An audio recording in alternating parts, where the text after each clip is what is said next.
Hello, everybody, and welcome again to The Sacred Life. Today, I have with me here a special guest, Cassian. I guess I know him as Kyle King from Barrel Age Faith. Kyle's or Cassian. I don't know, which do you prefer to be called? You have Cassian there, so I guess You can that. just call me all sorts of names. Hey there, you.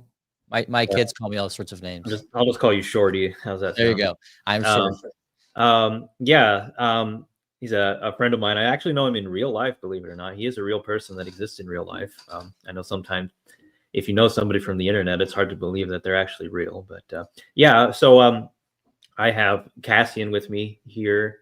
I guess it's afternoon now, so we're going to be talking. I guess I was interested in hearing. I mean, I've heard it some personally and bits and pieces online, but your story of kind of discovering orthodoxy. I know there's a lot of, I know, kind of a long twisting trail for you that led you there. There's a little bit of a personal connection between Cassian and my brother John, who is with us also here on the Sacred Life. He can't join us today because he has a real job, but Cassian and John were actually at Taylor University at the same time. It'd be great to have those two. Yeah, we'll have to talk about that. that sometime. That would be a lot of fun for him and I talk about our Taylor days. Yeah. And, I don't think they actually knew each other. John was at the John was in the dorm that's kind of like away from the rest of campus. So I think they were kind of more to themselves and less integrated in some ways. But yeah, anyway, so Cassian, why don't you I guess introduce yourself and kind of give, I don't know, a brief introduction to your story, Sure. and we'll go from there. Sure. Yeah. Well, I have an amazing wife and 7 children. I grew up Protestant, devout, and then spent time about 13 years as a Catholic. And I've been in different ministry settings, both in the Protestant and Catholic world. And then made a journey into Orthodoxy, which was it's pretty kind of like curvy and long and winding. So that's basically why I'm here today to talk about that little story. Mm-hmm. So you said you spent 13 years as Catholic. I guess that's longer than I realized that you spent as Catholic. But I guess that makes sense because I know that you, at least my understanding anyway, is you were involved like with catechism and teaching and stuff like that with your Catholic parish. So yeah, naturally, it would seem like you were probably there for a little while, if that's the case. Right. So I would assume then you were kind of inquiring into Catholicism or studying Catholicism while you were at Taylor. Would that be correct? Not quite. No, I was discovering the church fathers. Okay. And then kind of surveying my different options. So I grew up Baptist, devout, kind of evangelical. My parents started a church and grew up with just living and breathing at their church. High school, went through a little bit of a doubting phase, studying other world religions, but I still was pretty active. Went to Taylor because I came back really strongly into the faith kind of my senior year and wanted to get into world missions, environmental studies, maybe like digging wells and telling people about Jesus was kind of the idea. Yeah. And so I was very close, like at Taylor, becoming a missionary, but discovered the church fathers kind of on my own. Like I had professors that would reference them, but they were kind of controlling the fathers. And I really wanted to read them as a primary source. And so at that time, back in 2005, it was sort of just when they began publishing them for free everywhere online. Calvin College had a library. You could find Tertullian, I think, .org. There's a lot of places where they just started posting these, the writings of the fathers. So I just started reading the earliest ones, like St. Ignatius of Antioch, St. Justin the Martyr, St. Irenaeus, St. Clement, the Didache, all these the apostolic fathers, and then started getting to second, third, fourth century. And really, I think this is going to be sort of a big theme today, is I discovered like the beautiful Christian life through the fathers. Yeah. And I realized I want to run at their race. I want to look at the world and the church and reality the way that they look at it. And I remember telling my Protestant pastor mentors and friends that I was just more interested in the fathers as my mentors than them in a way. And they were kind of like, what does that mean? Yeah, it's like, are you looking down on me? Oh, I mean, there's really a lot there. I don't know. I can relate to some of that. In my own experience, having been involved to a fairly large degree in more like Anabaptist Mennonite missions. I spent some time in East Asia and Southeast Asia. Part of my, I guess, my legend of me is that I went to China actually and had the intention of being, working my way towards being a long-term missionary in China and East Asia, and actually wound up getting arrested in China and deported. So that kind of changed my plan. Then I spent the rest of the time that I was supposed to, because it's like I have a plane ticket and everything booked, and I've still got like 3 months in Asia, and what am I going to do? And wound up in Thailand, actually having a Bible study with Buddhist monks in a Buddhist temple. So Wow. Yeah, your story is way more interesting than mine. yeah, there's a little bit of twisting and turning. There's a whole lot of drama involved in that story. Obviously, getting deported and arrested, and having to kind of like redefine your path. But that's something that for me, and I promise I'm not making this about me, but relating back to your story, is that's something that for me is like, once I'm there having a Bible study in the context of Buddhism, and like really encountering, you kind of encounter the sort of questions that you don't encounter at home in your own church, your own religious communities. And Buddhists obviously have a very different perspective on things like creation, things like the divine, things like the soul, all of these things. And it's really challenging. And I would say for myself, that's actually like part of where I began to study, or where I began to discover the church fathers and Orthodoxy. I think that would be like the earliest, I don't know, kind of discovery of that for me, is, having to find, I don't know, better answers. Yeah, so I just thought that was interesting, relating your experience to my own, that sometimes you come to a point where you realize like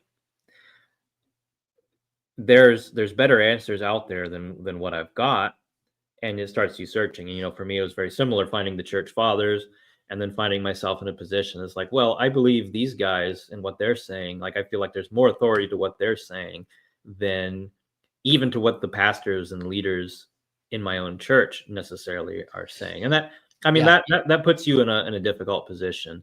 Yeah, it's really kind of it was sort of a double, there was two layers going on there.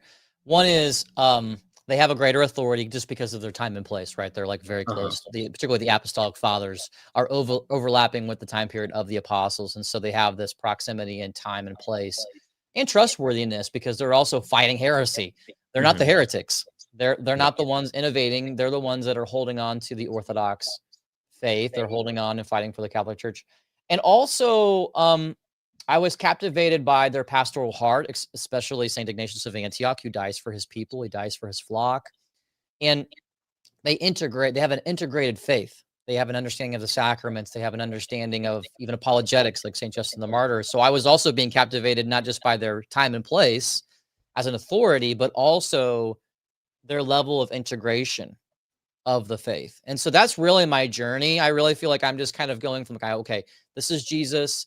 I believe I'm supposed to follow Jesus, but I have all these puzzle pieces and they're a bit fragmented. And so the last 20 years has really felt like becoming more and more integrated, not just as a person, but seeing creation as an icon and Orthodox Christianity as that captivating vision.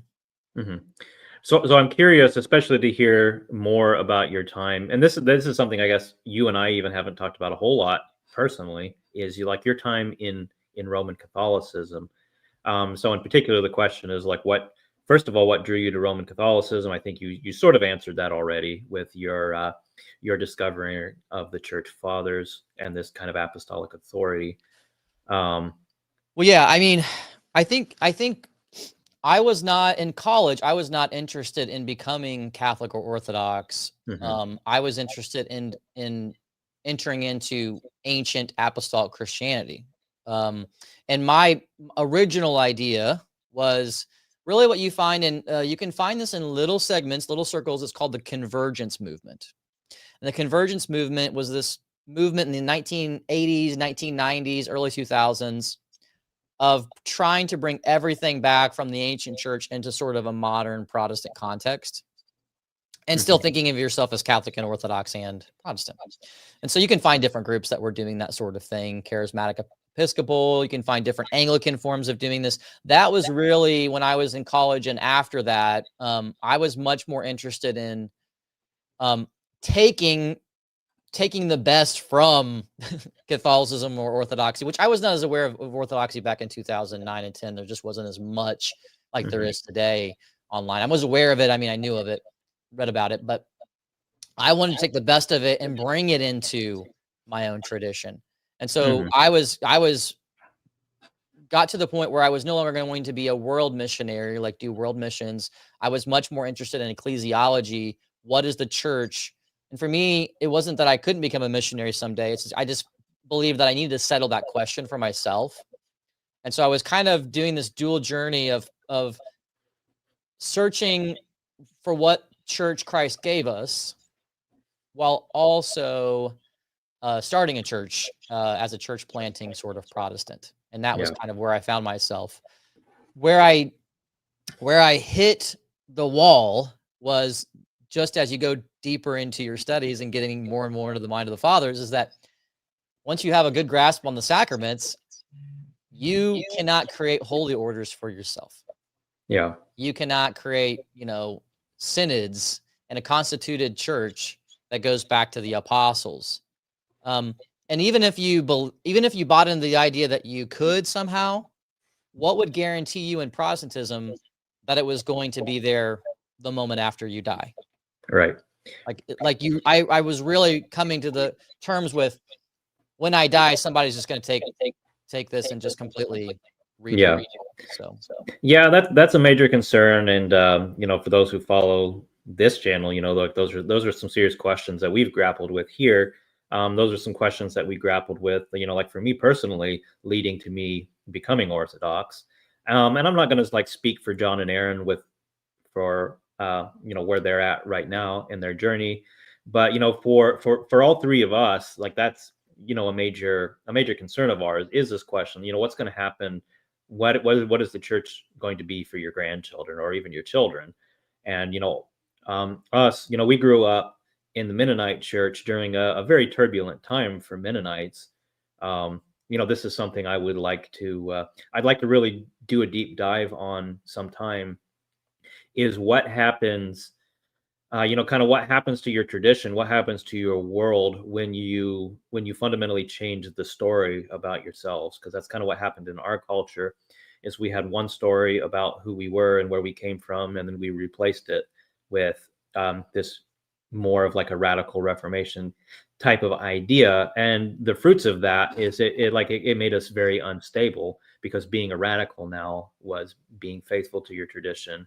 And this drives people to feeling like, oh, we need to always be radically reforming everything, and that just the fruits of that were very rotten. So that's kind of the backdrop of the world that I grew up in, is moving away from a respect for one's traditions towards this kind of radical Reformation ideology, and just creating this very unstable world.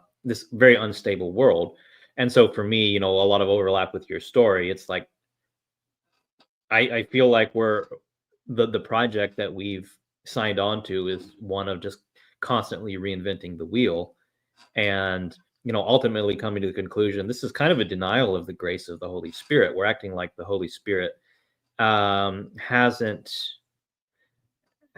really been involved in the life of the church. Right. Yeah. The way that I grew up, there was just no understanding of church history. As a Baptist, it was mostly starting in the 1800s, because we didn't even think that the 15 or 1600s really saved the church, because the radical Reformation, or even kind of evangelicals, tend to think of it as sort of the Great Awakenings or the revivals that were sort of a big aspect to that sort of pious tradition. Yeah. So for me, what happened was I hit that wall. I can't create this on my own. I was also running through many layers from my past. I had gone to a conference on the church fathers that made me think in a much kind of deeper way, deeper reflection. when I was in college, I was part of a church and we jackhammered at a Lutheran altar that was massive. Yeah. And then I got put in charge of leading communion for that church. I was asking deep questions back then, a few years before this wall, of, okay, I'm actually having a view of the Eucharist that's going up and up and up, reading St. Ignatius of Antioch and all the fathers, while my church is having a more like iconoclastic understanding of Eucharist and altar and all these things. So I was really torn during that time about what the future would be for me, because I was part of a larger church planting network as well. Yeah. So I was connected with other pastors too. Yeah. So this is there's so many more things I kind of want to talk about there, but this is kind of a nice segue to the thing that we kind of really wanted to talk about, which is kind of the discovery of beauty. And, that's the I don't know, the thumbnail for this video anyway is Right. beauty and discovering a life of beauty. And, that's something you and I, when we talk in person, we found out that's very important for both of us. That's very important to our mission here at the Sacred Life. We're not setting out to just be a platform that sits around and talks about things, but we're trying to figure out how we can position ourselves, or I wouldn't say we're trying to figure out, we're doing the work of positioning ourselves to where we can really focus on beauty and the life of beauty. And I think for both of us, for you coming from a Baptist tradition, which is typically very iconoclastic, I don't know, modern Baptists are all over the place with things like this. Like, somebody like Dr. Gavin Ortland being a Baptist is like a Baptist 50 years ago would never get away with saying some of the things he says. But I would say both of us are from like a very iconoclastic traditions, very plain church houses, meeting houses, whatever you happen to call them. Traditionally in the Mennonite tradition, they didn't even call them churches, because the church is the people, not the building. Yeah, we were so iconoclastic. This came not from our Baptist background, but more of the non-denominational sort of seeker-sensitive movement that was beginning to take place kind of in the late 80s, early 90s. So I kind of grew up in that, where we didn't even have a cross like in our church, because we didn't want to offend people who were coming. We wanted to treat the space more like a living room or an office space or, mall. I don't know what it was, but we didn't even want to have a cross in there. It wasn't until I was in college that we finally added a cross to that church inside. Yeah. I mean, it's the same for me. Like, I guess the church I grew up in was somewhat less conservative, but still there's no images or anything. They did have a cross on the back wall, but then the church I was in kind of after that church had I'm not going to get into all the details, but kind of had some major issues. Got it. There's nothing going on the walls at all. Very, very plain. Mennonites obviously are known for plainness, simplicity. So that's kind of like the ethos. And so I don't know. I think for both of us, encountering this concept of beauty is probably something we both really had to wrestle with a lot. Yeah. My brother, I remember my brother and I had a few friends. They knew that I loved like church history and church architecture and all that sort of. They would give me like books of like beautiful churches. This is way before Instagram days, and but people are having that experience right now. And I was captivated by the beauty of the churches that you would see in Europe, both Western and Eastern, the churches that you would find in the Middle East, just all over the world. And they typically were Catholic or Orthodox. So that was also leading a layer. There was a layer there. You discover the ancient liturgies. I remember discovering the poetry of Saint Ephrem of Syria, the homilies of Saint John Chrysostom, Saint Augustine's Confessions. And all of this is beautiful. When you really read St. John Chrysostom's homilies, you're like, this is some of the best like preaching I've ever read. Yeah. And he's not, and there was this, kind of myth in the Protestant world that we're the ones that have the corner on preaching. And so to discover someone who really was like the best preacher of the ancient world, and I think of all time, he wasn't believing and thinking the way that I was thinking, So although it was a pretty fun experience to be at the the Orthodox men's retreat a few weeks ago at St. George at your parish, and to hear Father Paul Abernathy give a homily during an Orthodox liturgy that's like basically like a Black Baptist style homily, like a lot shorter, but just that really fiery preaching style. I was like, yeah, this actually kind of fits in the Orthodox Church. Yeah. Can you imagine sitting and listening to St. John yeah, give a right. It's homily? like famously with St. John, like pagans would come to the liturgies just to hear his homilies, because he's such a great rhetorician. Like he was trained in classical rhetoric by like the last great pagan master of rhetoric. Um, Yeah. yeah, this discussion of beauty, like I personally go from being a very plain iconoclastic Mennonite to now I am an iconographer in the Orthodox Church, which is a nice segue into our sponsor, which is me, Gregorius Iconography. That's my iconography. Just real quick, give a pitch. You can check out the website in my description. Pop some samples up on screen here. This is some of my work. You can order custom hand-painted icons. St. George. Icon prints. Yeah, St. George. He's actually on there twice. There's St. Gregory Palamas. He's my patron. So yeah, you can check that out. If you're tuning in, you're not subscribed. Maybe you're coming from Cassian's channel, from Barrel Age Faith. Would appreciate it if you would subscribe. Also, drop your comments if you're watching. Drop your comments if you're watching live in the live chat. We might get to some of those later. Yeah, I got to talk about how I entered into Catholicism and then Orthodoxy. Yeah, right. So why don't we go into that? We are talking about this subject of beauty, and I get the impression from talking to you that's pretty central, but there might be more to it as well. So let's talk a little bit about your entrance into Catholicism before we jump the gun and get to Orthodoxy. Yeah. So when I kind of realized I couldn't create things for myself, I was definitely thinking of becoming Anglican or Catholic or Orthodox. That was kind of my options. Anglicanism is a very complicated question. And it was complicated for me even back then, back in 2010, because our Episcopal church here in town had a practicing homosexual as the priest. Yeah.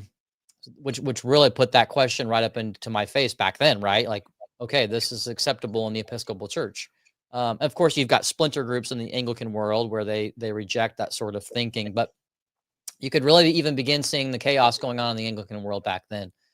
So I kind of thought about Lutheranism, but I really wasn't. I saw it sort of dying. I wasn't really impressed by Martin Luther's writings. I didn't think he really was the best retrieval of the fathers. And so that really left Catholic and Orthodox. My best friend became Catholic. And there were a number of people that I knew that were becoming Catholic. And so we were having, my best friend was really the big sort of trigger that applied pressure to me having these conversations at a much more in-depth level, because you can get trapped in your head, but when you start talking to people, things can really begin to pick up. So he was in Oxford, in England. He was the president of the C.S. Lewis Society, and he was getting to know lots of people who were becoming Catholic. He grew up evangelical like me. We were dear friends, and then he became Catholic there with there were multiple reasons, his own journey, but he was studying under the Dominicans there, the Black Friars, as the president of the C.S. Lewis Society. Walter Hooper was the secretary of C.S. Lewis. He became Catholic, and there were a number of Anglicans becoming Catholic at that time. So this was kind of a big discussion, but I was also very open to becoming Orthodox back in 2010, but 2010, 11. But first of all, an Orthodox parish was far away from me. My wife was not interested in really coming on this journey with me at that time. She was pretty much set on staying evangelical. So it involved being at two different churches. And so to become Orthodox, number one, meant drive very far away, be gone all day from my wife. We were pregnant with our first child. So I was really kind of wrestling with this. Theologically, I was much closer to Orthodoxy than Catholicism, because I was, even back then, diving deep into indulgences, purgatory, treasury of merits, papal infallibility, and all of these kinds of bigger questions that can seem a little bit like baggage in the Roman Catholic world. And when you look at the Orthodox world, it seemed like it was doing a better job of sort of preserving the original thing. And I really even had that view back then. But I began reading a lot of modern documents, and this is this is where people can definitely critique me today in 2025, but this is my thinking back then. And I do find people that are like this today. I really bought sort of the ecumenical movement argument that Mhm. the papacy was going to unite the apostolic churches, the Coptics, the Armenians, the Assyrian Church of the East, the Orthodox, and the Anglicans too, because at that time, Pope Benedict had just created the Anglican Ordinariate. So Anglicans were coming in. Pope Benedict was a biblical scholar. That's what I studied, was biblical theology. So there was a lot of pull in this kind of thinking. And my friend was even talking at Oxford. This is when Metropolitan Callistus Ware was still alive. Like, he's like my best friends got to have lunch with Metropolitan Callistus Ware of blessed memory. He had lunch with Dr. N.T. Wright and all sorts of really interesting people. And so he was even posing questions to Metropolitan Callistus Ware. And so we're having all these discussions. I'm not there, but they're coming to me through, phone calls or when he comes home for breaks. So in the end, where I came down was like, I was actually in the end not choosing Catholicism over Orthodoxy at all. Mhm. I pretty much bought into the myth that they were all the same. They were converging to a point where they were going to be brought back together. And so I didn't necessarily have to choose like this particular Catholic doctrine over this particular Orthodox doctrine. And if you Mhm. read a lot of Catholic literature in from the 1960s to the present day, there are so many ecumenical documents and a lot of Catholic theologians doing sort of a return to the fathers kind of thing that you can buy into this. Yeah. And so I decided to become Catholic. I had a Catholic parish in my hometown, didn't have to move, didn't have to do those sorts of things. And so I decided to become Catholic. I just knew that I wasn't going to be Protestant anymore. And I wanted the sacraments. I wanted apostolic tradition. And so that's the path that I chose. So Yeah. that was a little bit of my inside thinking about all that. Yeah. Yeah, there's a lot there's a lot that's really interesting, especially for me from my perspective. Like, I would say I never considered Catholicism as a viable option. And I think for me the biggest reason for that is because, you're coming from a biblical theology kind of background, and I'm coming more from a position of, being a scholar of medieval history, and knowing what I guess I would say Western Christianity was throughout the Middle Ages, and knowing what Roman Catholicism is today. And it's like, well, this fundamentally is a different religion. And even you're talking about this kind of ecumenical movement in Roman Catholicism. Um, Kind of an anecdote, I guess, a personal anecdote relating to that for me is I don't remember who it was, whether this was on a video or whether this was a post somewhere on the internet. I kind of think it was Father Jonathan Ivanov that I heard this from, but I might be mistaken. So I don't want to incorrectly attribute something to him that he didn't say. But was talking. Whoever this was saying something about how Protestants hold this idea that no one group of people has the complete truth, but kind of like this branch theory way of thinking, in which like the whole truth is kind of dispersed among the Christian community. And so this Right. is why we need this kind of ecumenism, is so that we can like put the pieces of the truth back together. And I remember this person, again, whoever it was, just presenting this like, this is just an admission on the part of Protestants that they don't have the truth, and that they don't stand on it. Like, they don't really stand for anything. And why would you want to be a part of a group of people that admits that they don't know what's right? And I remember at the time, like, being really annoyed by that. And it's like, wanting to think like, oh, this is like a really like arrogant thing to say. Is like, you're saying you have it all right, and we're out here trying to be humble about it. Because like, I'm coming from the Mennonite perspective, where like the last 100 years, especially since World War II, in the Anabaptist tradition, has been one so thoroughly defined by extreme division and people squabbling over like really petty things, like whether or not you have buttons on your suit coat, things like that. You know, just like all these little minute details, whether or not you allow cars that are a color other than black, just Mm. all little things that are like these outward practices that are something that is seen as worth dividing over, because there's like this really radical sense of unity that historically defines, um, I guess you would say, Anabaptist congregationalism.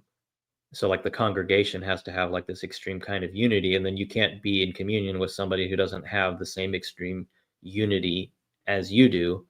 So it's really this kind of like tyrannical mindset. And me wanting to be in a position where it's like we need to move past that, and the way to move past that is with genuine humility. So you can kind of understand, I can still understand looking back today where I was coming from on that. But then just really wrestling with that statement, really wrestling with this idea that the truth exists, and the truth is divinely revealed to us. It's divinely manifest, and the truth was incarnate as a person. And that has some pretty big implications for our, I guess, our theology, our ecclesiology, and all these things. So, like wrestling with that, I don't know, I'm just looking at this kind of ecumenism and saying, like, this actually can't possibly be true. Basically is, and for Yeah. me, that's really one of the reasons why I found Catholicism not a viable option personally, is because I saw like they once held to that position, and like my understanding is through the course of like Vatican II and the results of Vatican II, they kind of abandoned that position and have moved towards this more ecumenical mindset. Whereas Orthodox, It's a hybrid of lots of different positions, really. yeah, That's yeah, probably what's, in the modern era, it was really an opening up. And so they don't really ever formally reject something. It's always there. People can believe it. That's why the trads, a lot of traditional Catholics, really try to hold those positions, and they still can. And that's because it's sort of like a buffet of many positions that people can take. yeah, It doesn't just happen with their understanding of belief, but also even worship. But this is why there can be so many different options for the modern mass. It yeah. could be celebrated in a much more traditional way, or it could be a Skittles mass, or it could be a Protestant, very Protestant evangelical style with guitars, and it feels Mhm. just like Protestantism, which I took a lot of Catholic youth group trips. We did a lot of, we went to a lot of things that seemed very evangelical Protestant style. And so Yeah. that's much of the crisis in the modern Catholic world, is that there's a lot of options that people can take, and this has led to a bit of chaos in the modern era. Yeah, Mhm. yeah. Yeah. Yeah. For me, so then I eventually, a few years. I've been Catholic for about almost 4 or 5 years. That's when I get hired into working for a Catholic parish, and so I'm Mhm. teaching high school theology, working for a parish, and very, very busy. So I'm doing youth ministry. I'm helping run parish ministries. Um, and there's a lot of good experiences I'm having. I get to go to Benedictine monasteries. I get to go to shrines with relics. I get to do a lot of neat things that definitely left an impact, but they led to deeper questions. Okay. You began seeing problems. Of course, there's problems everywhere, but you realize a lot of the issues that I was seeing in Roman Catholicism, my own experience for working at a parish, at a high school, in my own archdiocese, in the modern Catholic era, could be solved or resolved by returning to Orthodoxy. That is really where I began taking a deeper look at Orthodoxy. That was really a big transition for me. Mhm. And so what I began discovering, and there were many elements going on here, but one was in the area of sort of like, okay, the Jesus prayer and the Desert Fathers, and finding so much spiritual wisdom by beginning to read the sayings of the Desert Fathers, or reading, like, the volume of the Philokalia, and I was just gaining so much sort of like, I don't know, spiritual growth from diving into these resources, I'm like, wow, this stuff's buried. You know, you'll find Catholics that talk about it. So I began bringing this up in my teaching courses. I'm bringing up the Desert Fathers. I'm bringing up the Church Fathers a whole lot, much more. And so I'm, over the years, reformulating my courses to be basically Orthodoxy. You can probably look at my course load year after year, and they're just becoming more and more Orthodox, because I'm like, this is what they need. This is what the students need. They need to learn how to fast. They Right. need to learn about the virtues and the vices. They need to learn about even community. We would talk about hospitality. And of course, that's expressed very strongly in the Eastern churches.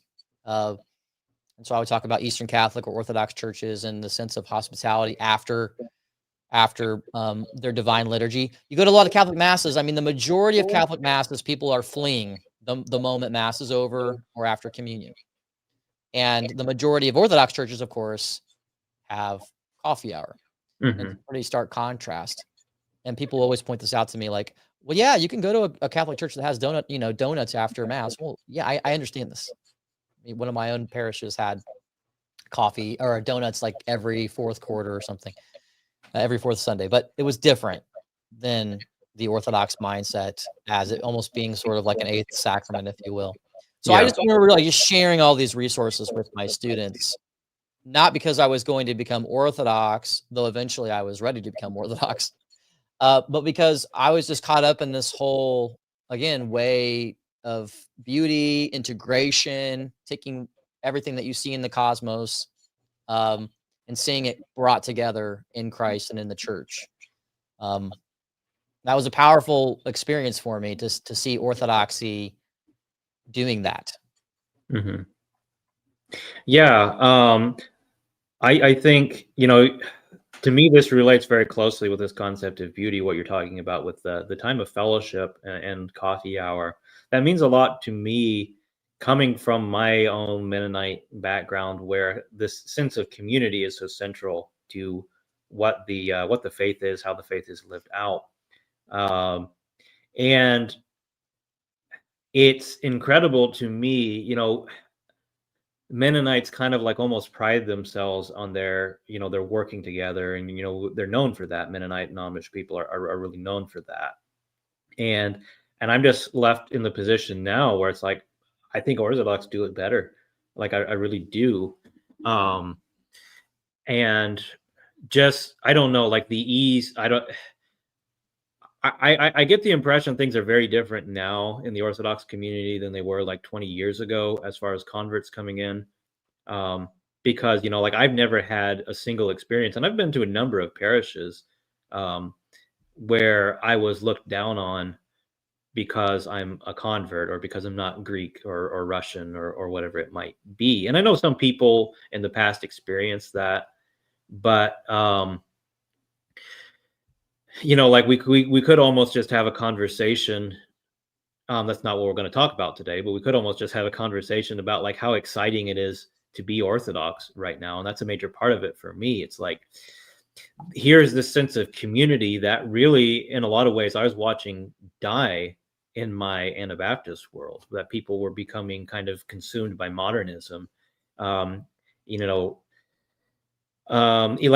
sounds almost wrong on the surface to a lot of people to say this, but people are like way more concerned with their nuclear family than they are with the church family. And it's like, well, but if your nuclear family isn't grounded in the community of the church, I don't know. You can almost say it becomes idolatrous the way you're dealing with. And I think you and I have talked about that actually in person, that very concept. And I was watching those kinds of things happening, and then just discovering this in Orthodoxy, how much community is so central to the Orthodox, the Orthodox mindset, the Orthodox way of life.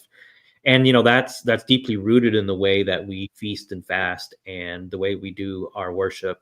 It's so much what we're doing not as a bunch of individuals who are happening to come to the same building and hear the same songs and the same sermon, but rather it's like it's fundamentally communion, that we're doing this together. Like we're all uniting to something higher than ourselves, and that to me like really captures the essence of this idea of beauty that we keep kind of bouncing back and forth on. That that really is what beauty is things being united to something higher than themselves. Mm-hmm. Yeah. Mm-hmm. Yeah. And that was really what I was kind of going through, is that you have these debates about truth, but you also have to be accompanied by goodness and beauty and love and all those things as you're going through all this. And so I again wasn't planning on becoming Orthodox when I'm again diving into all of these beautiful writings. But I was just finding them to be a source of healing and a source of wisdom.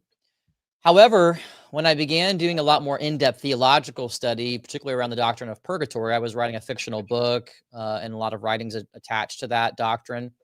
And my hopes, because again, I was on this kind of like ecumenical train ride, I was writing something that I thought could be deeply ecumenical. So I was really diving into sort of the Protestant kind of Anglican takes on the intermediate state, the Orthodox takes, and the Catholic takes historically. So I'm spending a lot of time in the Middle Ages. This is an area where you were already strong in, but I wasn't. And so for a few years, I'm really just kind of diving deep into the Middle Ages, and I'm realizing that I'm just seeing the Orthodox arguments at Florence and a number of other places, and I'm like, I think they actually have the right take. And I'm realizing also that the modern Catholic Church has kind of done a little bit of a, not necessarily like a 180, but a big switch to their original position for like 600 years. And they've tried to come back much closer to the Orthodox perspective. So if you read like the modern catechism, things that they say in there are much closer to the Greek position and what St. Mark of Ephesus was saying compared to what the Latins were saying about purgatory for a good solid 600 years. Yeah. It's And funny. yeah, Sorry, modern Catholics will try to kind of gaslight Orthodox, saying like, "Hey, this is what we've been saying all along," and it's like that's just not true. I mean, anybody who's done a deep dive realizes that the modern apologists who are trying to say that Orthodoxy was just coming up with a straw man argument for 600 years hasn't really spent time with the sources, or they're doing an ecumenical dance where they're sort of trying to tie everything in together. yeah. But they had a very strong retributive model of purgatory for sins already forgiven, and many theologians thought you were already pure and innocent in purgatory. You were made innocent in the state of Adam at the time of death, but you still had all of this temporal guilt that needed to be satisfied in suffering, not just internal suffering, but primarily external to the soul, penetrating the soul with a created fire.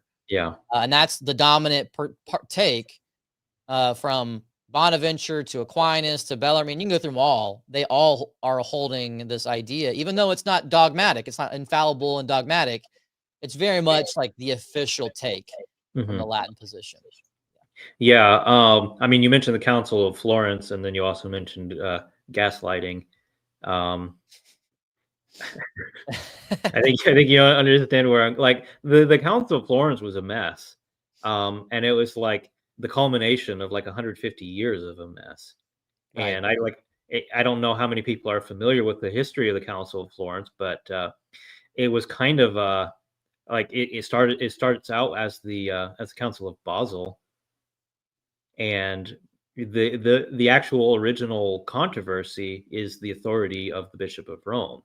And so, this is like immediately after the period of the Avignon papacy and the Western Schism, where you have two popes for is it like 70 years or something like that, where there are two rival bishops of Rome. And then three. Yeah, and then three. So like this is like kind of the backdrop, and so then they convene this council, and the primary issue is to decide what is actually the correct authority of the Bishop of Rome, because the Germans and the French have very different understandings of this, and the result of that is the two sides cannot come to any kind of agreement, and so the supporters of papal primacy, or I should say papal supremacy, the supporters, because everybody agrees on papal primacy, even the Orthodox agree on papal primacy. It's all about what the phrase means. Yeah, Yeah, because right, when you right, read right. some literature where like people are rejecting papal primacy, it's all about the definitions of what we mean by those phrases, right? Yeah, He's a yeah, he's a patriarch, he's a primate, and that has meaning. Yeah. yeah, right. And so like what ends up happening is the pro-papal side splits off and starts a new council. In Right. like at first it's Ferrara, and then it moves to Florence. And so like they just exclude everybody that disagrees with them. And then later on, both sides elect their own pope.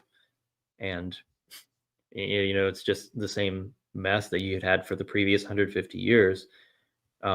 Like history could have been very different if the political situation of Europe had been a little bit different at the time.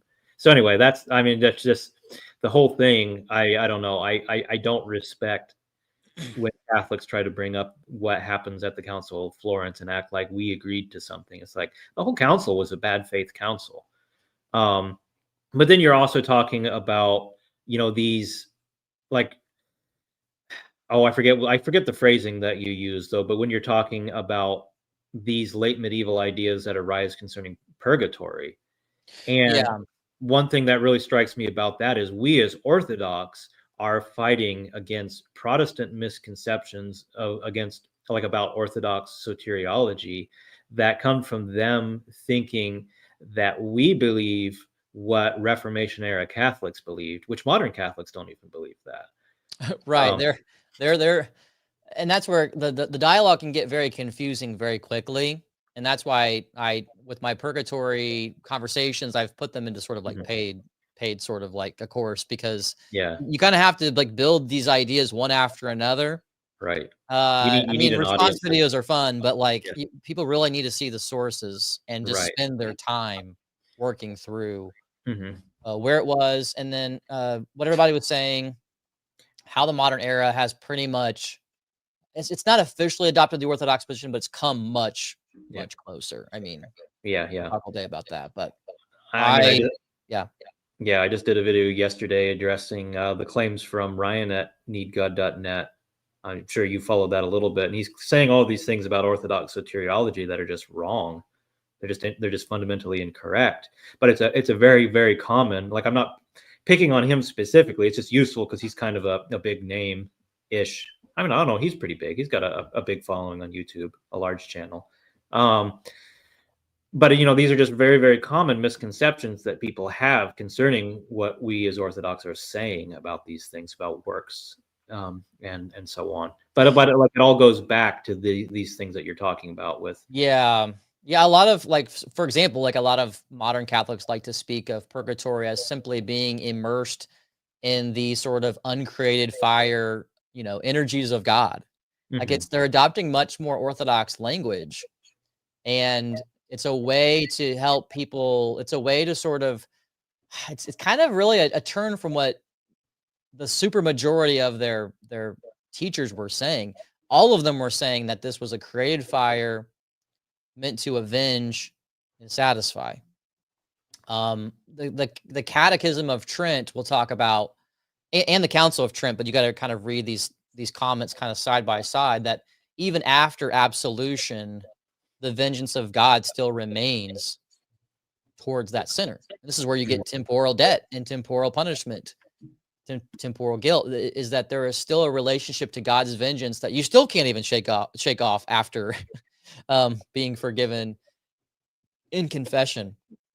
And it makes a lot of sense when you read these writers, because they're painting purgatory in a very strong retributive You're right. way. You could almost point to how, like in the reform circles, how they will point to Jesus being sort of, bathed, singed in the fiery wrath of the Father, and that this satisfies him. Catholics are coming pretty close to that for several centuries with the way that they're talking about purgatory, that the Hmm. soul is externally being bathed and this fire that torments, and it's retributive and it's vengeful, and this brings a type of satisfaction to God. Um, and many of them again thought that the soul was already pure, but they just had pure debt remain. Not everybody thought that, but many of them did. For those that didn't, they would be much more combined Yeah. features. So, And I understand all the ecumenical language. There's ways to like, I mean, I can everything that I'm saying right now, I can respond to. My old Catholic self can respond to as an apologist. yeah, right. But that's why you have to work through the data to Yeah. see where people are coming from. Yeah, and I don't know, kind of what it seems to me is going on in your whole kind of uh, like construction, your whole kind of process here is, like to me, it sounds like you're coming to this conclusion that this really is not really consistent with what you see from the church fathers, from the early Christian witness, and so you're finding yourself increasingly at odds with the position of your church as a Roman Catholic. Would that kind of be an Yeah, I accurate? mean, when you look at the early fathers, I mean, almost all of them, when they're exegeting 1 Corinthians 3, they're all putting this at the parousia, the return of Christ. Yeah. Okay. And even when Catholics will have like these purgatory quote mines, the same way that you do with the papacy and all these other ones, they'll even put authors that disagree with the doctrine of purgatory. But if they have a quote that kind of sounds like purgatory, they'll just throw it in there. Lactantius is like one of the most obvious. You look at any kind of purgatory quote mine list, and they'll throw him in there. And he's, out of all of them, probably the most against the idea of any kind of intermediate state at all. But because he's got this language at the return of Christ, they'll use that, and it gives everybody the impression when they're reading through these lists that they're talking about the intermediate state between death and the return of Christ, when actually most of these authors are talking about the return of Christ. Now, Yeah. by the time you get to like St. Gregory the Great, that's when things begin to change. They'll talk about these things in a speculative manner, and then eventually they become more and more dogmatic. Yeah, yeah.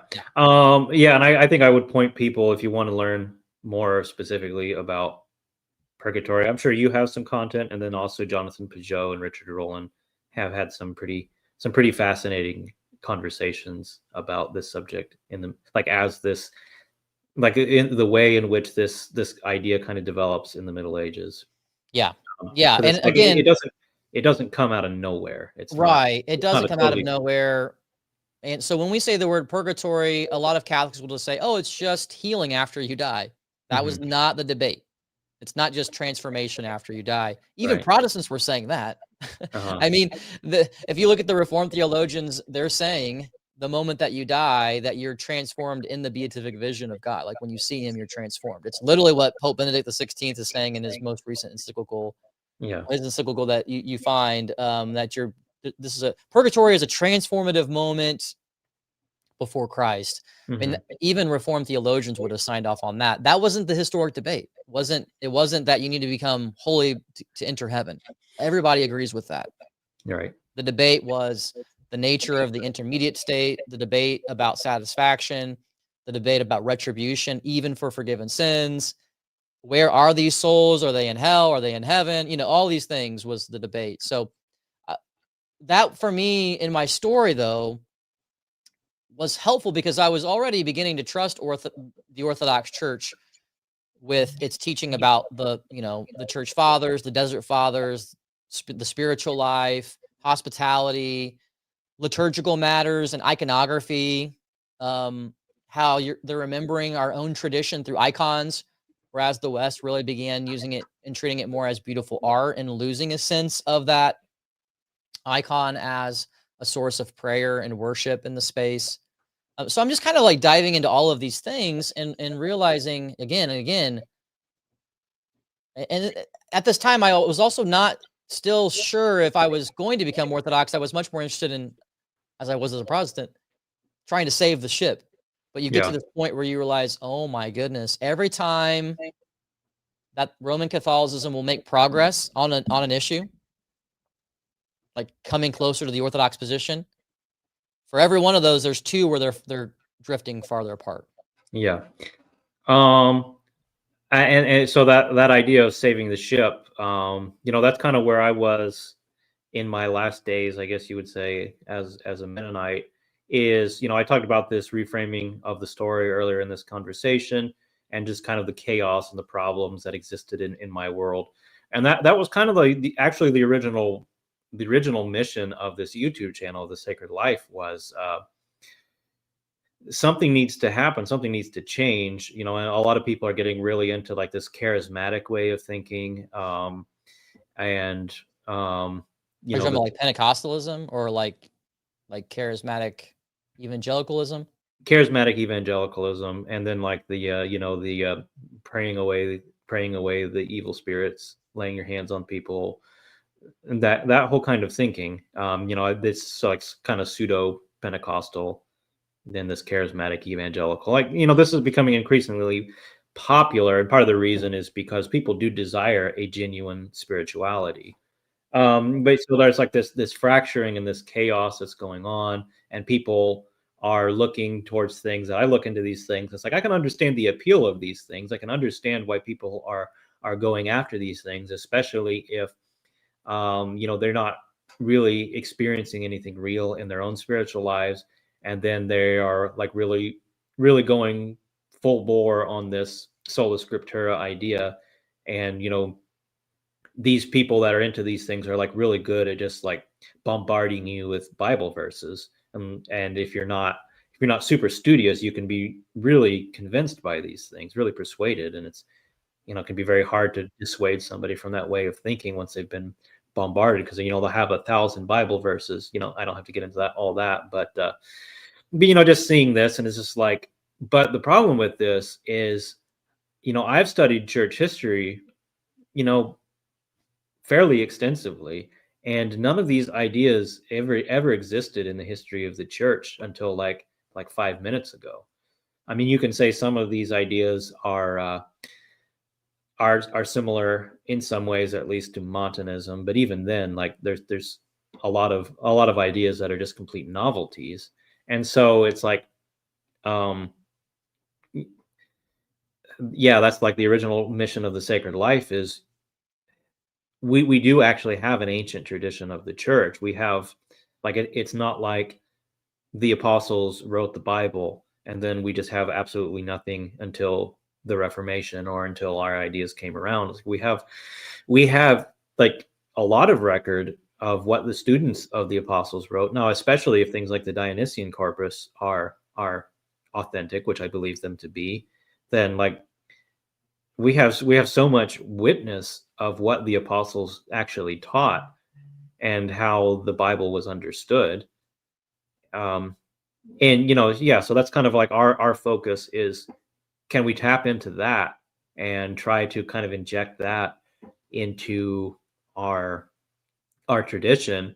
And instead of like trying to like I said earlier, reinvent the wheel every time, can we acknowledge that we're not the first people to ever deal with these problems, and look at how other people have dealt with that problem? And I would say the problem that we ultimately run into with that is that people are very, very set in their ways. And even somebody who is not necessarily a proud and obstinate and stubborn person can be very proud and obstinate and stubborn when it comes to his religious beliefs. And so, talking about that desire for humility earlier, when it comes around to it, it's really hard for us to admit that, maybe we're wrong about something. And for me and for us at the Sacred Life, that's a big part of what we encountered digging through these, is like, oh, we actually are wrong about some things, and we have to be willing to admit that. Yeah, I mean, I understand people's guardedness. They don't want to just be like swept away by the next wind, as St. James says in his epistle. So Yeah. there's a good thing in people being guarded about their faith. Mm-hmm. But they also have to ask critical questions, like, are you relying more on someone like a John Calvin, who lived 1,500 years after the apostles, or are you relying more on someone like St. Polycarp and St. Ignatius, who knew the apostle John? And so you start asking big questions like that seem, wow, okay, there does seem to be some teeth to this kind of question. I need to look more into this, because we are a historical faith. We're not a Gnostic faith, and so that's why history, with some evangelicals, I've realized before I can even talk about the church fathers with them, I have to actually talk about the incarnation. Yeah. Because the incarnation happened in history.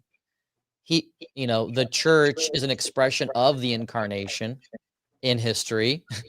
There is a worshiping community in history. And so you have to kind of redeem their understanding of history and its relationship to salvation. And then we can talk about the fathers, because they're kind of believing an idea that's not even fully true, almost Gnostic-like, if you want to say it that way. Mm-hmm. Another big topic for me that was big was infant communion. Yeah. You definitely talk about that. Yeah, because in Catholic circles, we view like baptism as something for infants, and that if you neglect that is a sinful act for you to neglect baptizing your baby, if you're a Catholic. But then when you do a deep dive, you realize that the sacraments of initiation, baptism, chrismation, and communion are all given at the same time. Right. And that everyone did this all the way in the West, this all the way up until the 12th and 13th century, some places all the way up until the 16th century. And as a father, you start asking these questions.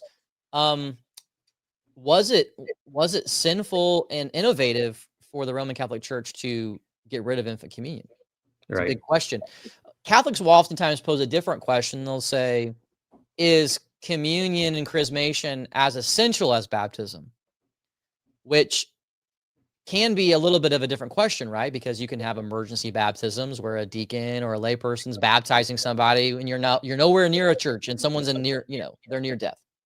Yeah, I hesitate. I mean, you do a good job of talking about this. I hesitate to talk too much about it because to me, I look at it at like it seems pretty straightforward. Well, the Catholic position doesn't make sense. Why would you have like what reason is there to deny these things? Especially if I come from the perspective of like the thing that convinced me of infant baptism was Saint Gregory Palamas, his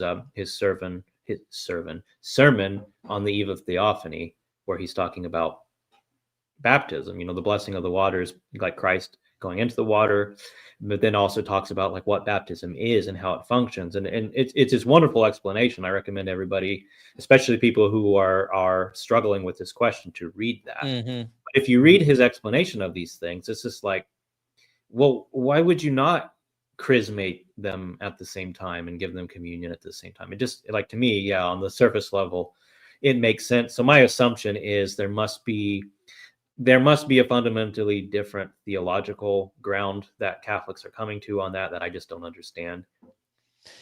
Yeah, I think there are real theological problems. It's like, not only are you rejecting apostolic transmission, this is what's been transmitted to us, let's just not change it, right? You could just say that. But there's also some significant theological issues about how you think of worship and reverence and salvation baked into those kinds of questions. And so it was the same thing that was happening to me with purgatory and many others. I was like, I really think that the Orthodox position is the most sound and the most beautiful. Let the children come, right? Yeah. And so I'm just working through all these things. I'm working through liturgy and the massive overhauls that happened in the Roman Catholic world. And it's really bizarre on how that even happened. Why would you get rid of your inheritance? Yeah, there's certain things that needed to be restored and renewed. For example, it would have been awesome at Vatican II if they simply just maybe they partially went to like the vernacular, like Orthodox, introduced infant communion, restored the chalice. If they had grown closer to Orthodoxy at Vatican II and afterwards, it could have been a completely different story. Yeah, instead, yeah, like it seems like they grew closer to like confessional Protestantism. They did, for sure. That's without a doubt. And that's the current chaos they have. There was this real attempt to want to return to the fathers, but I don't think it was mission success. I think kind of the opposite happened in many areas.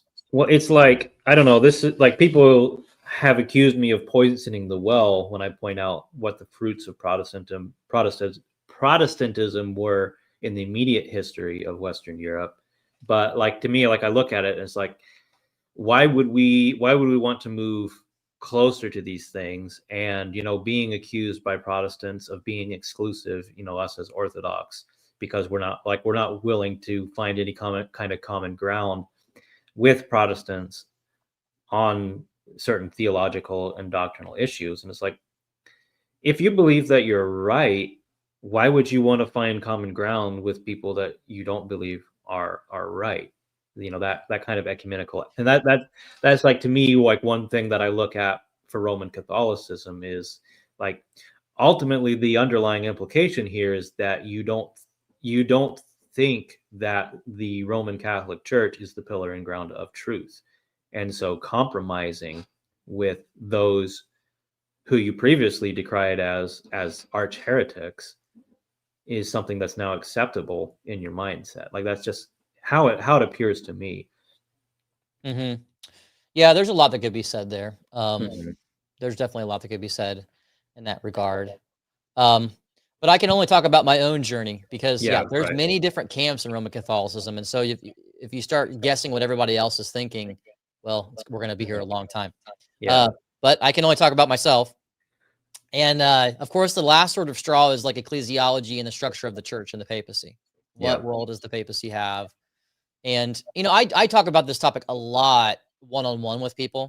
I touch on it on Barrel Age Faith, but I don't actually dive into it like a ton. It's mostly when people are like, I'm Protestant and I'm like really torn between Orthodoxy and Roman Catholicism. Like, this happens to me all the time, both online or in person. And so they think that, oh, all I have to do is just prove the papacy right or wrong, then I'll know. Hmm. And I'm like, well, we do need to ask certain kinds of questions because, again, many of these people are coming back. They have a background of not knowing a lot about church history. Some of them do, but some of them don't. And so you kind of have to help them work through the Orthodox position. It's like, well, are you trying to prove that there was a bishop in Rome or not? Because, I mean, Orthodoxy is totally fine with the bishop in Rome. Are you trying to prove if the bishop of Rome was some kind of patriarch with influence? It's like, well, Orthodoxy is going to sign off on that. Like, that's not a problem. We view him as one of the original archbishops of a prestigious see, like Rome and Antioch and Alexandria, with eventually Constantinople and other sees, like falling into this. And so you really have to help people dig into the Orthodox position, which people are generally ignorant of. And it takes a long time to do that. In some ways, the papal arguments in the modern era are very similar to sola scriptura arguments in Protestantism. It's a paradigm and way of thinking, and the only way to sort of bust it is you got to dig into history, right? It's like, well, okay, well, I know what you're saying, but is that what was handed on? That's the biggest question. And so for me, there's an archbishop in Rome. Yes, he has influence.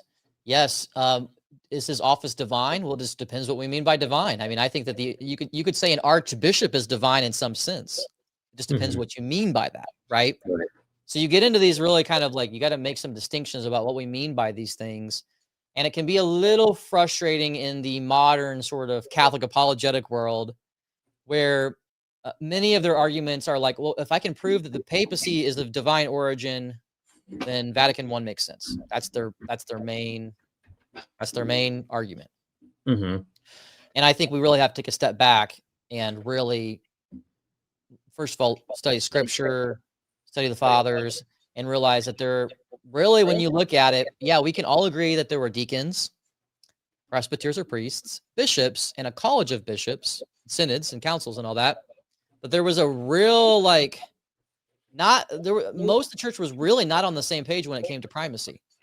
You really see a federation of churches, and there's differences all around the world. This is why you have different churches that are autocephalous, or you have, slightly different structures.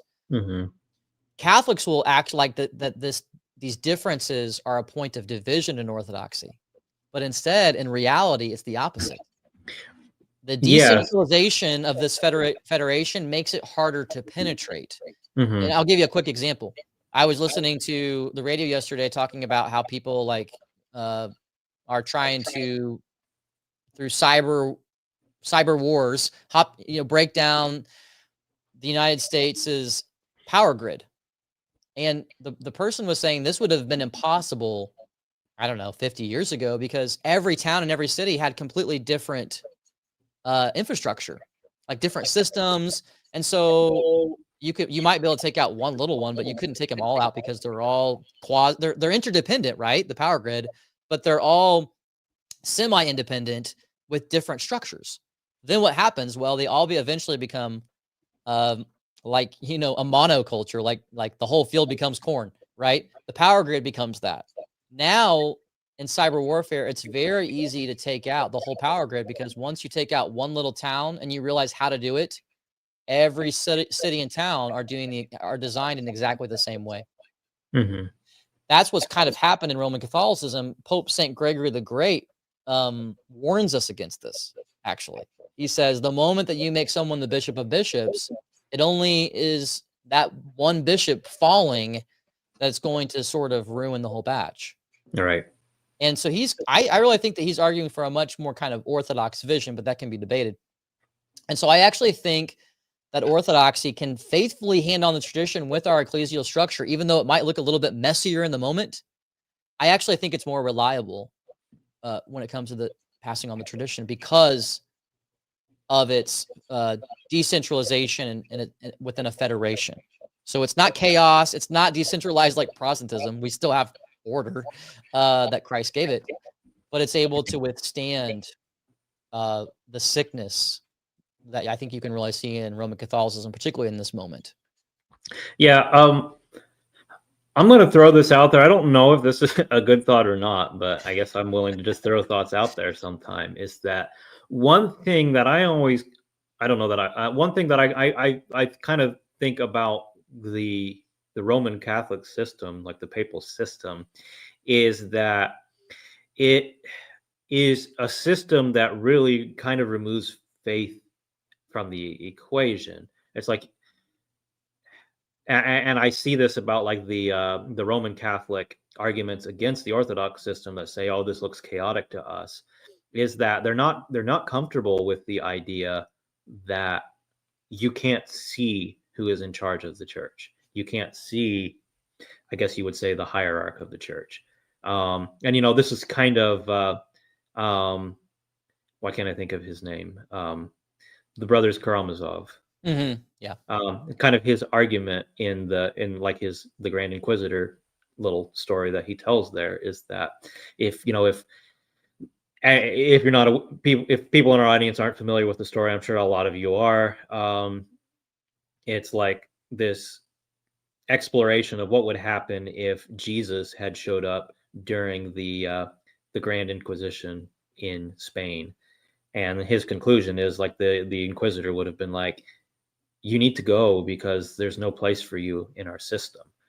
Like, because we've got everything figured out, we've got everything pinned down and defined, and there's just no place for you in it. And that's kind of what I feel about the modern, like the Vatican I papal system. It's like, well, there's really no place for Christ in it. We've eliminated the need for Jesus as our monarch, and instead we've replaced him. Yeah, sure, we say he is the vicar of Christ, and what he does in Christ's name, but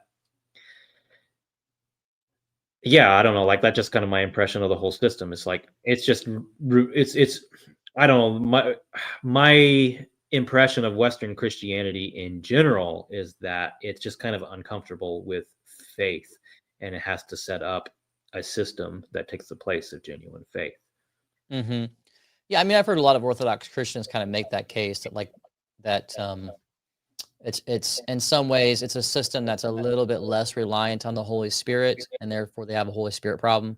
Yeah, these are interesting critiques. I mean, I can give the Catholic response. Like if I were to play like devil's advocate or something, it would be that Christ set up a church. The Pope is the prime minister, so Christ is the new David.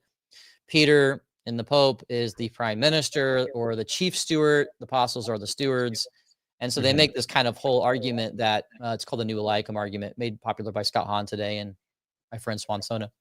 And so they have a whole like way of approaching this. But again, is it grounded in the fathers? And does it even get you to Vatican I, by the way? But even when you read the fathers, first of all, they don't even address this connection typologically. And the first person that actually does, he takes the New Laicum argument, who's kind of the guy who's given the keys, second man to the king. The first ancient teacher to connect this would be, I can't remember his name, but he connects it to the bishops. So the biggest argument used by Catholics today for the papacy, like typological argument, kind of metaphorical argument, the first time it's even used in church history, it's being applied to the bishops. Mm-hmm.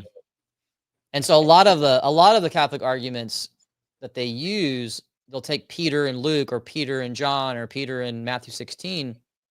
Oftentimes the fathers are applying that to the pastors of the church.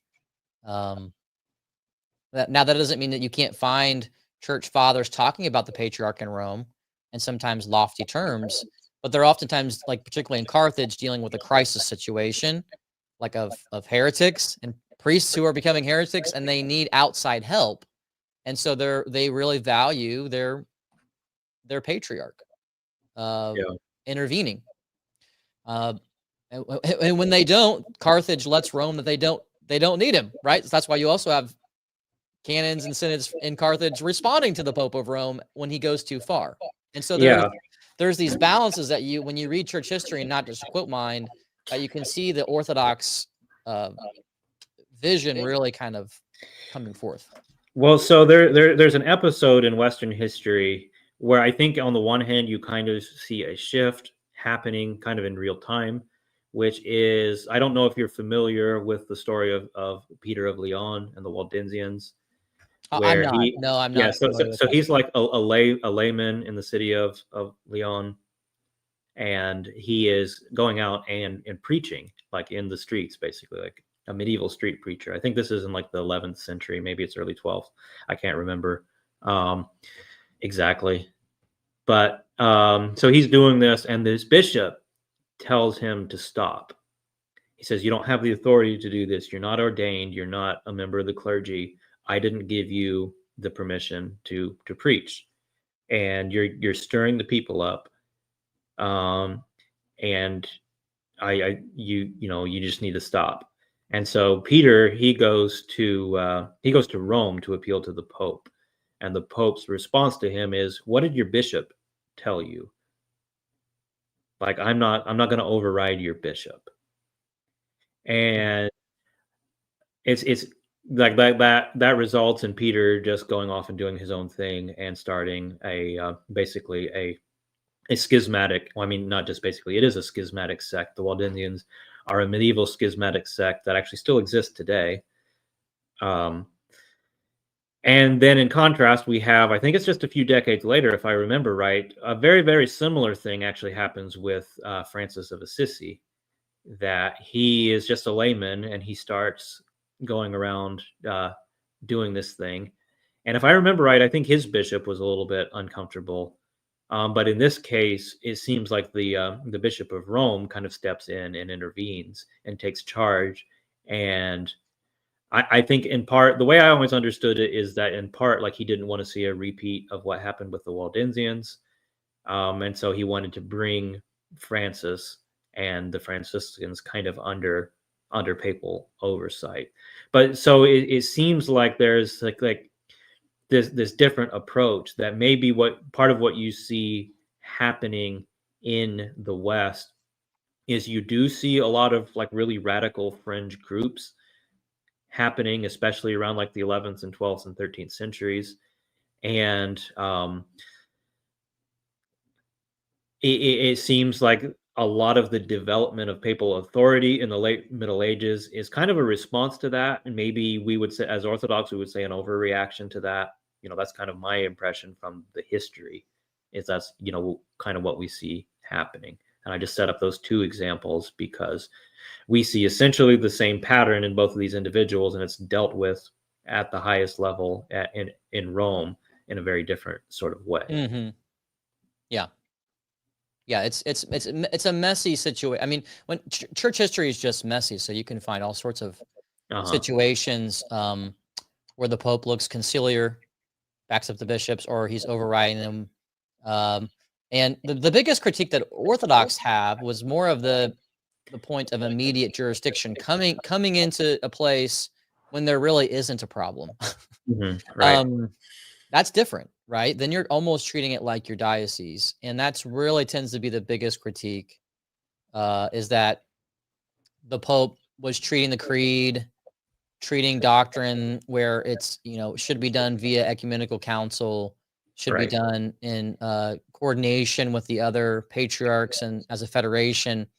And there was kind of this growing sense that he has this immediate jurisdiction. Yeah, yeah. And that's really, it's very difficult to tolerate big, if you think, let's say you're in like Rome and you think that your patriarch is super, super special. Okay. People can tolerate that if it just stays there. Yeah. Right? Like, well, you think your patriarch's super special. Okay, cool. Mhm. The implications change through practice. And that's why the conversation can't just be about doctrine. It has to be about practices over a long pattern, a patterns of centuries of pattern of behavior. Yeah. Yeah. Yeah, we could, I mean, we could keep talking about this subject for a while. I think it's something Right. both of us would talk about, but we got to remember the subject of this video is actually your process of discovering orthodoxy. So, Yes. yeah, just to kind of reground that, you're presenting this as like the last, I think you said it's like the last straw. Yeah. There's a lot of tactics that are used in Roman Catholicism to keep people there. Right. Mhm. And this is definitely the biggest one. Yeah. If you It's leave like, Peter, right. not a good situation for your future. And they'll also use tactics like, you're abandoning any sense of there being a reunion with the other churches. You're going to an ethnic ghetto. That was more of an older argument.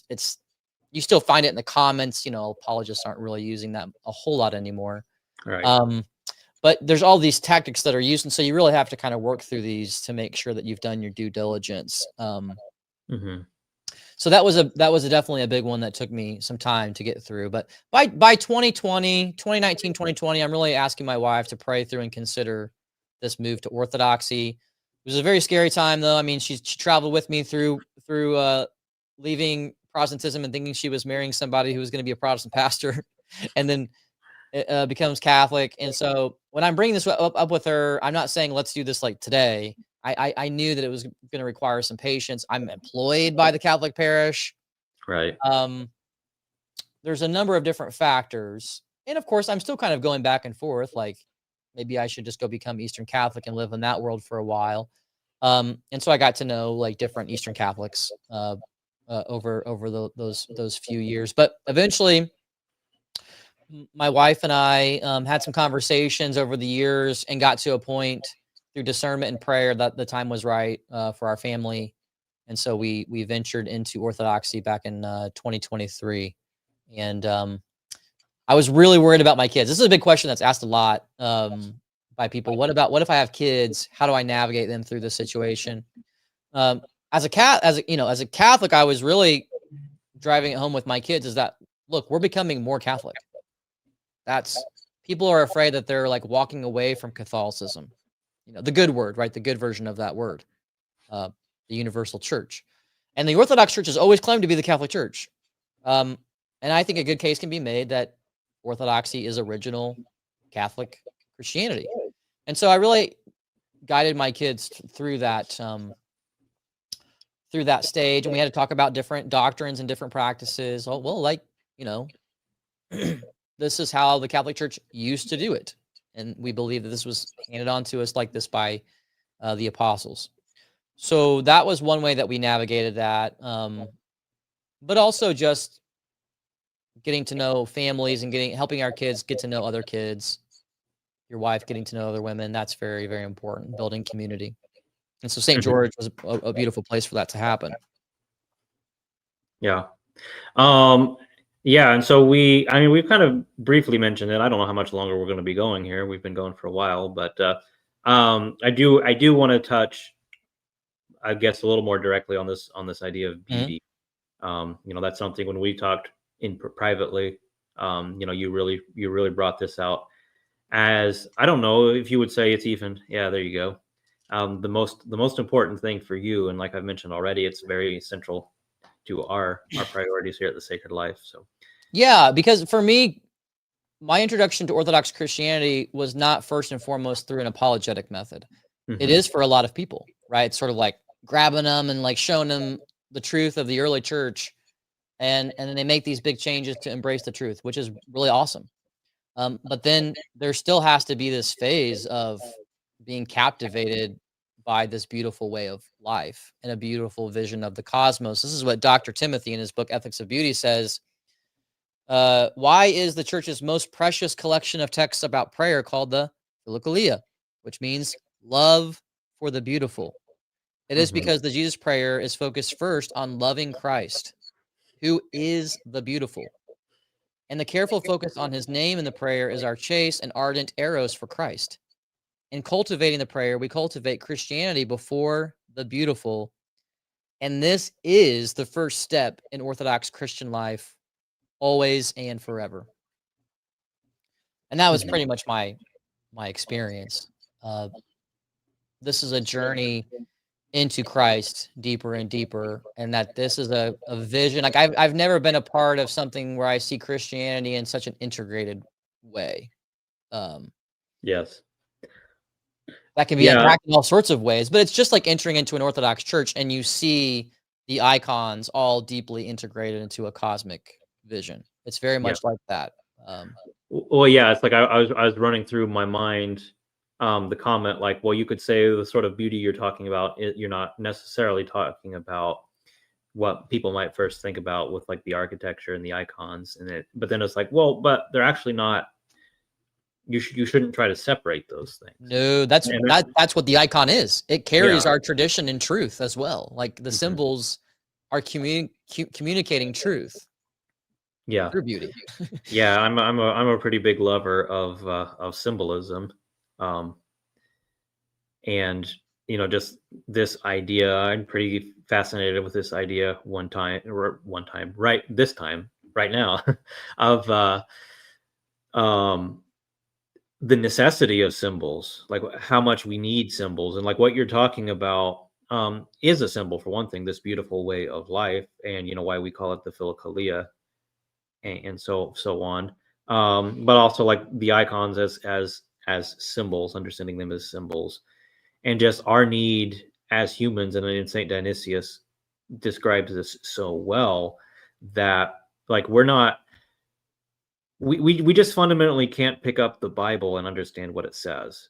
And that's I know that seems like a bold claim, but it's just I don't know, just check out the videos I've done on this subject. Like that's just not the way the human mind and the human person operates. Like you can't extract meaning from abstractions. And that's why it seems like biblical, like sola scriptura minded people like inevitably collapse into a kind of legalism, is because that's all you're able to, that's all you're able to do. Whereas yeah, I mean, all throughout church history, people are either falling into being rigid and legalistic, or they're falling into sort of like free-willing Gnosticism, where they can just do whatever they want, right? So you see these two extremes, and the only way to get the balance right is with beauty. It's to be in the worshiping community that Christ gave us. Yeah, right. Right. That's where the scriptures live, within the church, within the worshiping community. Yeah. And it's impossible to read the scriptures apart from the divine liturgy, sacramental life of the church. Yeah. Yeah. And it's just important for us to understand as Christians. It's like these icons behind me, behind you. That's not the only thing that we're talking about when we're talking about icons. Yeah. Like you and me are also icons, and this beautiful way of life that you're talking about is an icon. That's the Greek in Genesis 1, right? He makes us into the image of Christ. The Greek is the icon of and so God, like if you can understand how this idea of icon penetrates everything, and this idea of like symbol and image, like icon is just image. I mean, C.S. Lewis and his discarded image, even though C.S. Lewis is not Orthodox, as a medieval Christian living in the 20th century, he was just kind of like this medieval guy, really. He viewed the biggest loss of us walking away from that sort of patristic medieval mindset is no longer seeing creation as an icon. Yeah, right. And that's something that's like really important for me. That's something I talked about in my recent video on symbolism, is just how you have to understand that everything is a symbol. Like everything means something. Everything is an icon. And if you don't understand the world in that way, like I guess I'm sorry for you. Like you're gonna have a hard time. You're gonna have a way harder time just getting through your day, just getting through life, because otherwise. Right. I mean, even as a Protestant preacher, I realized that you have to, in order to teach scripture, you have to really give people an icon. Mhm. Like, you're not just like being the scientist exegeting scripture and like, well, here's this Greek word for this and that. I mean, all of that is important, but what it does is it leads to a larger story. Yeah, yeah. Like an Yeah, icon is that's a, what a narrative icon, right? You're really presenting in a sermon, if it's any good, mhm, a narrative icon, right. a type of incarnation. Uh, the Spirit is coming to be with Saint Paul with the Christians in Corinth. And so Mhm. you work through the letter to the Corinthians, and it's the best preaching really is very much like what an icon is, Yeah, yeah. And in that's my what, opinion. like, Saint Dionysius says, which, like, if you don't know this, Saint Dionysius is the student of Saint Paul, and a lot of the writings that we have from him are letters that he wrote at the request of other students of Saint Paul, like Titus and Timothy, for example. Other bishops of the church were asking him for guidance.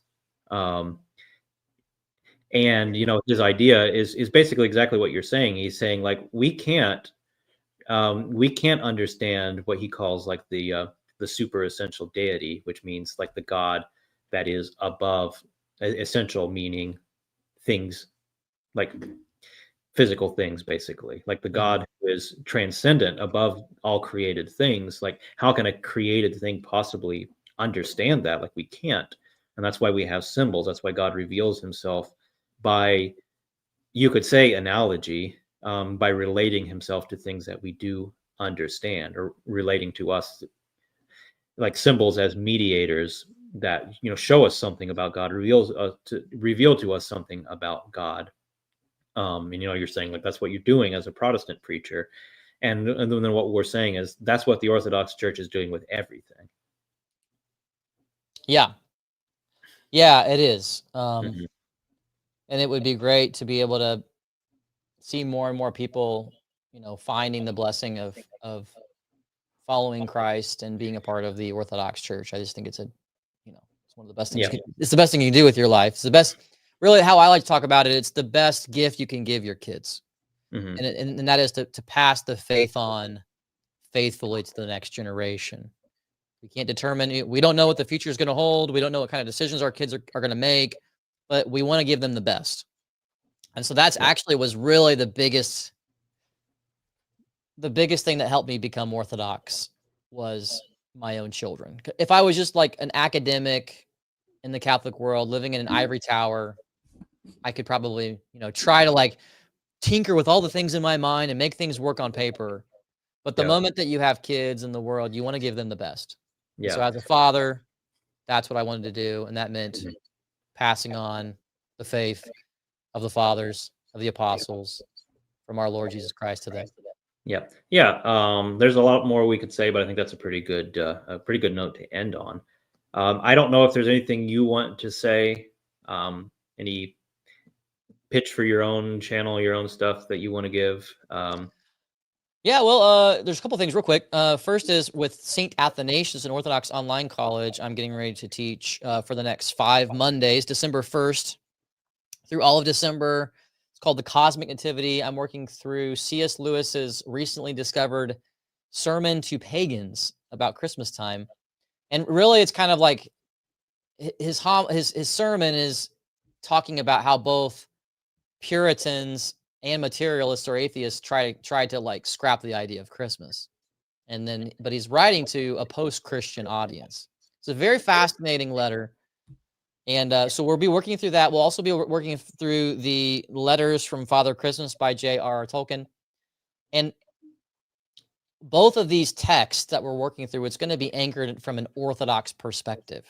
So what does that mean? Yes, I'll be quoting homilies from St. Gregory Palamas. I'll be quoting homilies from St. John Chrysostom, and all, it's going to be very much rooted in an Orthodox understanding of the faith, but also looking at these pieces of literature from our modern era by these kind of two famous people in the English speaking world, Lewis and Tolkien.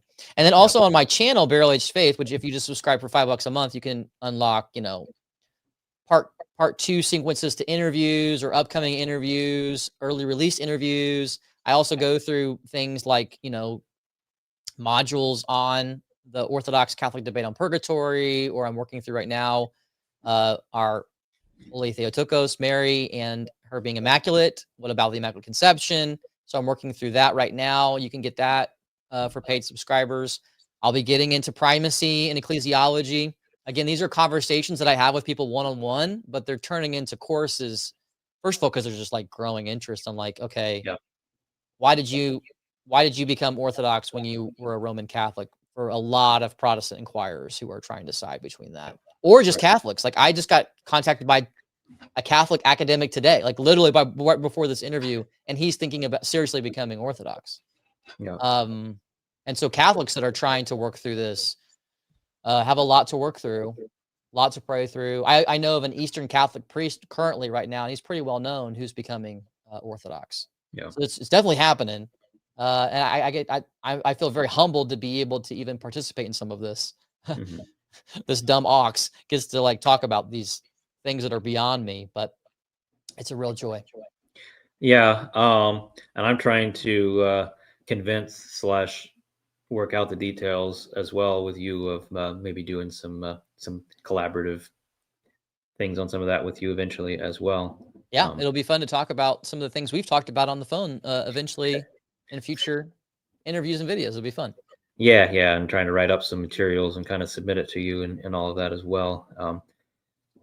I guess for me, the next couple of weeks are going to be a little chaotic. I'm going to be gone next week, so I'm not sure for my audience exactly what the content for the next week's going to be. I'll try to have something worked out, but I've announced already, kind of talked about this already, trying to diversify some of my content a little bit and get more into like symbolic exploration of things like icons, the lives of the saints associated with those icons, or if it's like a festal icon or a storytelling icon, kind of that as well.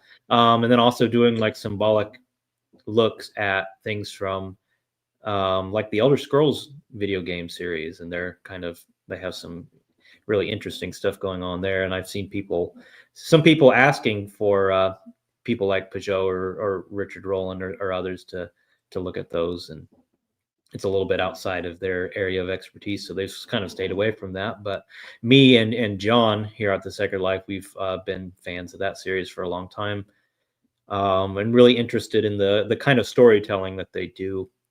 So we'll probably look at some of that as well, and maybe get into some other related fictional / cultural things along with that as well. And then there is something else. So I guess I have this piece of paper beside me to remind me of everything. Oh yeah, and then just also we're wanting to do some content on our own our own artistic projects that we're working on here at the Sacred Life. Which reminds me to point out that we are doing our animation project. I need to actually get some pictures uploaded here on my streaming platform, so I can put that up. But we were working on our animation project. In the last week have actually got the animation supplies, and I'm working on the drawing. There's lots of drawing, like hundreds and hundreds and hundreds of times of drawing the same thing over and over and over again, because we are trying as much as possible to go with hand drawn animation, kind of have that classic animation look, rather than a modern kind of vector animation, digital animation kind of look. Wanting it to have kind of the appearance of something like you see in the background of this video, like a medieval manuscript. That's kind of the basis that we're going for. Very similar to the iconographic. Well, it is an iconographic style. It's just maybe somewhat simpler, because we're limited. If we're drawing the same thing thousands of times, obviously we can't go with the detail of an icon. But yeah, so that's what we're working on, to tell the stories of the lives of the saints, and hopefully that will branch out into some other related projects. So those are all things that are coming up, things that we're working on. We would love to get more people on board with that project, because it's going to take a team to do something like that, especially when it comes to final production and marketing. So if people are interested, please get in contact with us.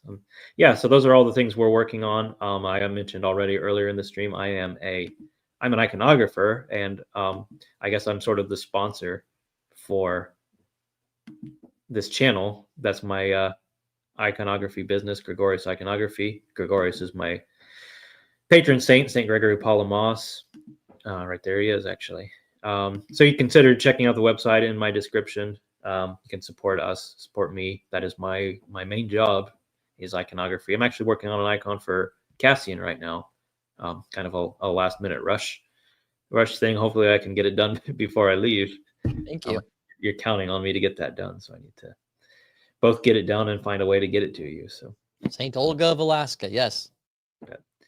Yeah, right now it doesn't look like much. It's just have the base colors on, so it wouldn't be anything that I could show on screen here. But yeah, that's all I have. I don't think we've gone long enough. I don't know that I'm gonna do any Q&A. We often do Q&A, but we've been going for a long time. I think we're both ready to sign off. So well, thank you, David. It was a joy to come on the show with you. Yeah, likewise. It was a pleasure to have you. Thanks everybody for tuning in, and until next time, I want to wish you all peace in Christ. Bye-bye.